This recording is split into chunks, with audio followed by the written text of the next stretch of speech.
ஒரு சூழ்நிலை வருது, ஒரு நெருக்கமான காரியம் வருது, நம்ம முதல்ல செய்யற காரியம் என்னன்னா ஆண்டவரை மறந்து விடுறோம். ஆமென். நம்ம வாழ்க்கை நல்லா போகும், திடீர்னு ஒரு ப்ராப்ளம் வரும். அந்த டைம் நம்ம என்ன பண்ணுவோம்? ஆண்டவரை மறந்து விடுறோம். ஆமென். ஆண்டவரை மறக்கிறனால தான் நமக்கு என்ன அந்த நெருக்கம் இன்னும் அதிகமாகவே வந்து கொண்டிருக்கிறது.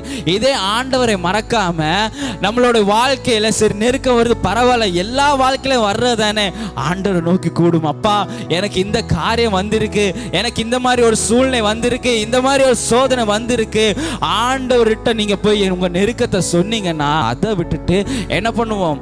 மனுஷனை தேடி போகிறதோ இல்லை அதை விட்டுட்டு நாம் அந்த வேற ஏதோ வழிகளை நாம் சென்று கொண்டு இன்னும் நெருக்கூட தான் சேரும் தவிர குறையறதில்லை. அதே நெருக்க வந்த நேரம் ஆரம்பத்தில் இவனை நோக்கி, அப்பா, எனக்கு இந்த நெருக்கம், எனக்கு இதுல இருந்து ஒரு விடுதலை தாரும், எனக்கு இதுல இருந்து ஒரு பலனை தாரும் என்று நீங்க சொல்லி இருந்தீங்கன்னா ஆண்டவர் கண்டிப்பா அதுக்கு ஒரு விடுதலை